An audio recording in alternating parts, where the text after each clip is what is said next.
અને દરેકે ગામડે ગામડે જઈ અને તળાવનું નિર્માણ કરી રહ્યા છે એવા ભગીરથ કાર્ય કરી રહ્યા છે તેવા માન્ય શ્રી કેસાજી ચૌહાણ સાહેબને હું સાદર વિનંતી કરું છું કે પ્રેરક ઉદ્બોધન માટે પધારશો. કેસાજી ચૌહાણ સાહેબ.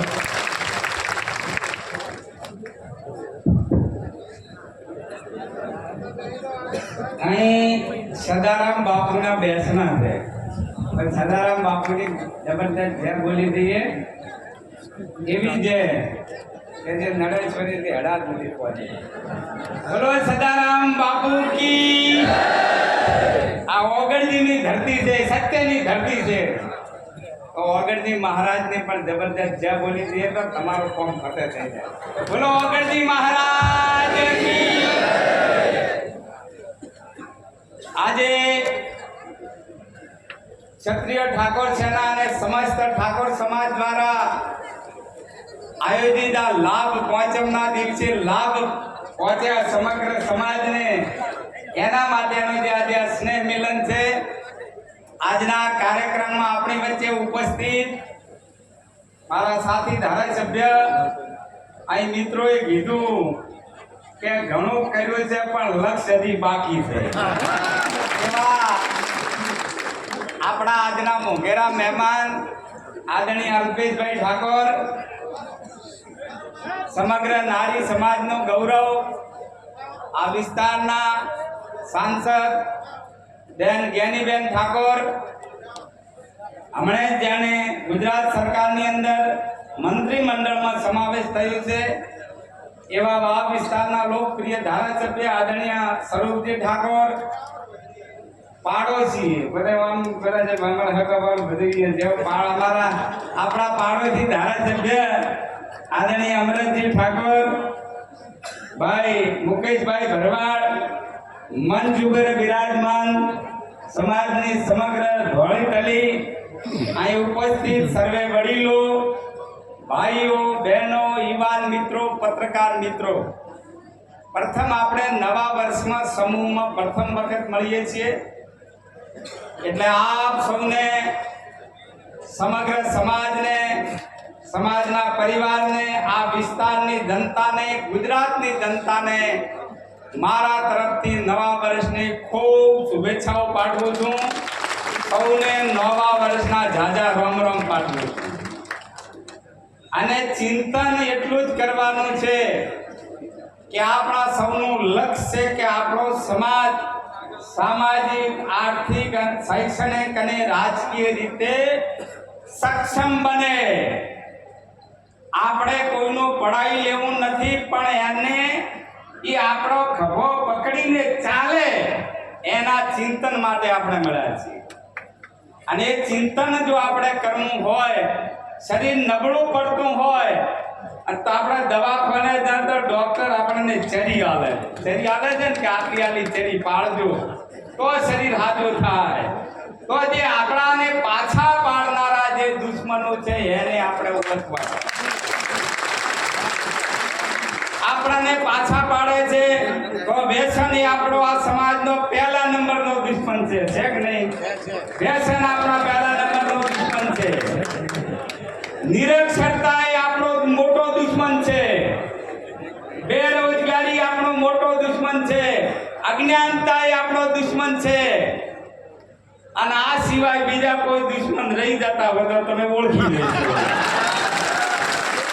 અને એમને ઓળખી અને આ સમાજને શક્તિશાળી બનાવવા માટે આ નવા વર્ષની અંદર બધાની દિશા એક બને, વિચાર એક બને, શક્તિ એક બને, એના માટે આપણે મળ્યા છીએ. અહીં બેઠેલાઓને મારે કહેવું છે કે હું કોઈ દુઃખ નથી, દુઃખ ઉમાય છે. આ તો જ્યારે જે સમાજનો માણસ લડે એટલે તૂટી જ પડે છે, ખાવતા પીતા વગેરે, પણ આપણે વેચવામાં પડાશા એટલે આ દુઃખ ઊભું થયું.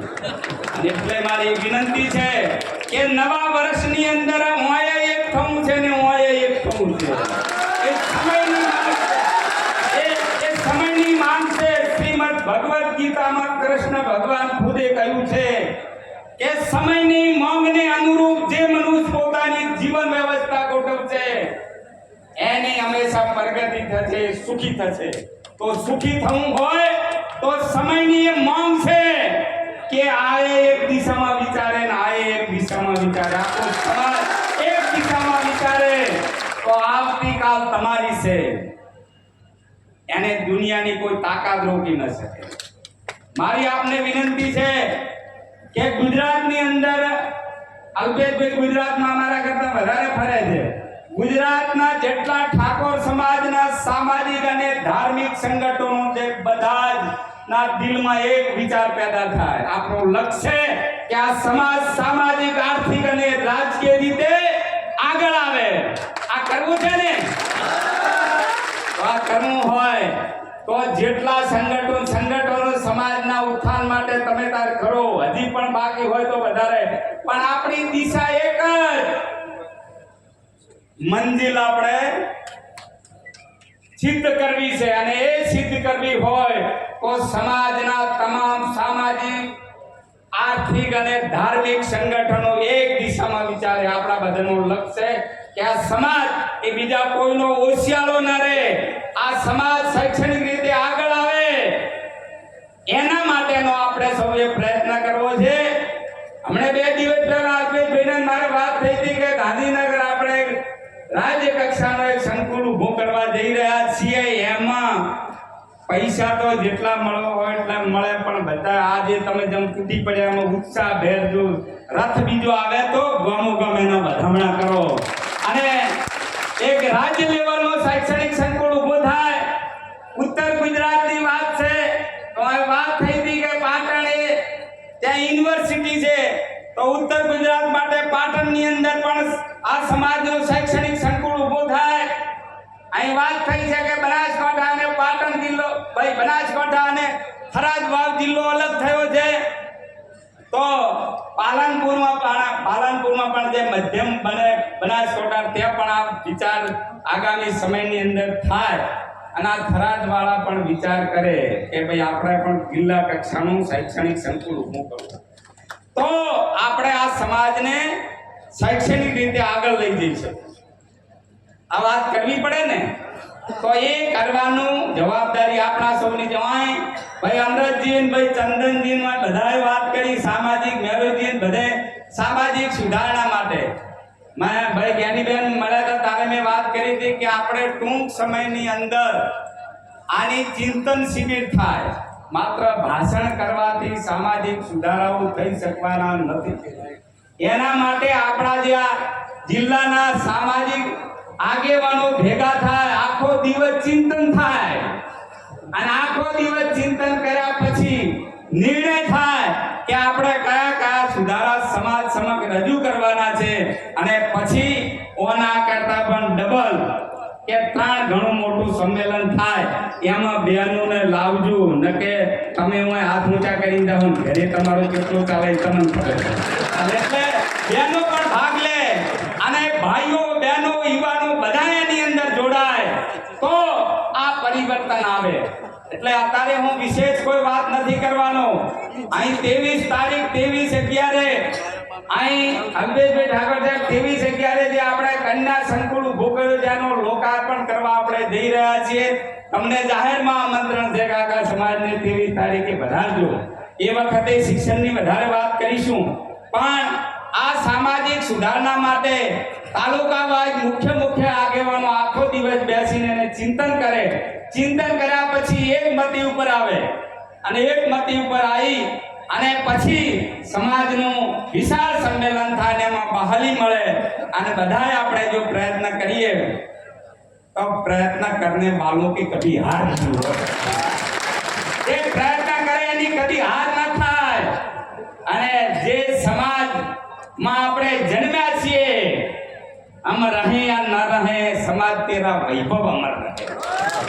એ સમાજનો વૈભવ કાયમ રાખવા માટે આ સમાજના અહીં જે ઢોલ વાગ્યા છે, લાભ પાંચમના એવા ઢોલ કાયમી રાખવા માટે થઈ અને દરેકના દિલ એક બને, નેક બને.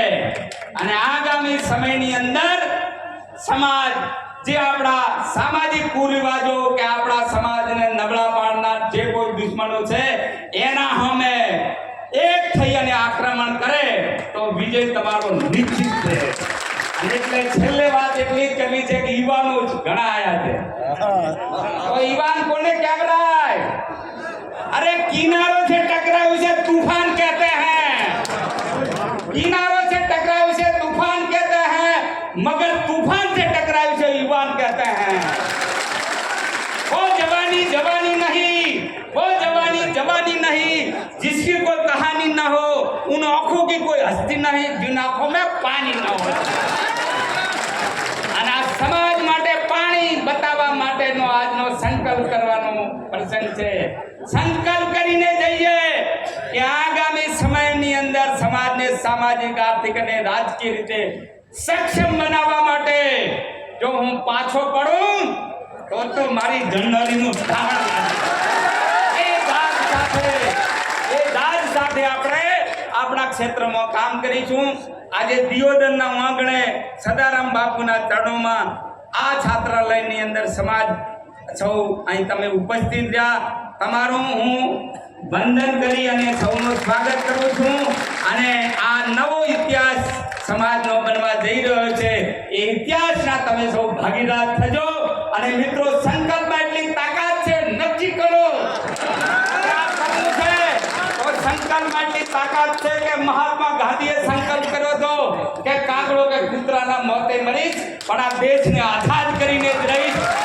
તો જે અંગ્રેજોનો સૂરજ નતો આથમતો એ અંગ્રેજોને ઊભી ભૂથડીએ ભાગવો પડ્યો। સંકલ્પ કરો કે આ સમાજના જે કઈ સમાજને પાછા પાડનારા જે કોઈ તત્વો છે એ તત્વોને આપણે દૂર કરી અને આ સમાજ આગામી સમયની અંદર બધી જ રીતે આગળ આવે એવા તન મન અને ધનથી પ્રયત્ન કરીશું। આજે મારે કહેવું છે, હું ત્યાં ઊભો તો 2 કલાક, મને ઘણાએ કીધું કે સાહેબ, અલ્પેશભાઈને મારે કહેવું છે, ઘણાએ મને કીધું કે સાહેબ માવઠાની આગાહી છે તોય અમે આ શું કહે છે મગફળી ભેળા કરતા આજે રજા રાખી છે અમારી। અને આ ભાઈ મુકેશભાઈની નામની ટીમની વ્યવસ્થા ઓછી પડી છે, એના માટે હું માફી માંગુ છું સમાજની।